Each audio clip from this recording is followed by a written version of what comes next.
अब तक जितने भी कवियों ने अपनी रचनाएं प्रस्तुत की हैं उन सब को मेरा बहुत बहुत अभिवादन। बहुत सुंदर रचनाएं उन सब ने आपके समक्ष प्रस्तुत की हैं। मैं भी आपके सामने कुछ कविताएं अपनी प्रस्तुत करने जा रही हूं और आशा है आपको पसंद आएगी।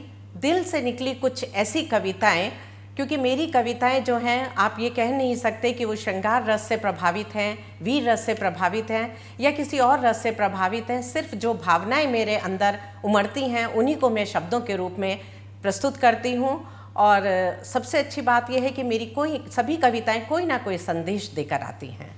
तो मैं आपके सामने अपनी एक पहली प्रस्तुति रखती हूँ जिसका शीर्षक है जड़ें।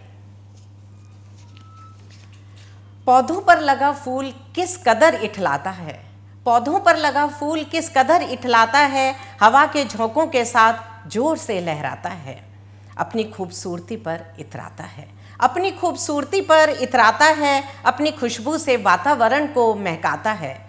ऐसा मालूम होता है जैसे इससे खुशनसीब इस दुनिया में और कोई है ही नहीं।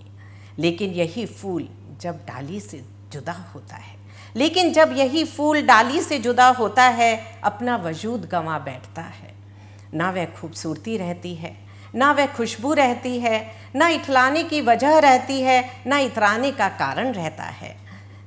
जमीन पर पड़ा रहता है सिर्फ एक निर्जीव की तरह, जिसे राह चलते लोग रौंदते हुए चले जाते हैं, जिसे राह चलते लोग रौंदते हुए चले जाते हैं। इसीलिए किसी ने सच ही कहा है, इसीलिए किसी ने सच ही कहा है, कितनी भी ऊंचाइयों पर पहुंच जाओ, कितनी भी ऊंचाइयों पर पहुंच जाओ, कितनी भी बुलंदियों को पालो, अपनी जड़ें कभी ना छोड़ो, अपनी जड़ें कभी ना छोड़ो, अपने कदम जमीन पर जमाए रखो, तभी तुम्हारा वजूद है और तभी तुम्हें लोग मानते हैं। अन्यथा तुम्हारी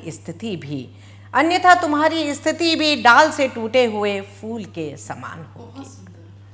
बहुत बहुत धन्यवाद। ये मेरी एक प्रस्तुति थी जो हमें अपनी जड़ों से जुड़ने के लिए प्रेरित करती है और हमें ये बताती है कि किस तरह अगर हम अपने वजूद को कायम रखना चाहते हैं तो हमें अपनी जड़ों से जुड़े रहना कितना जरूरी है।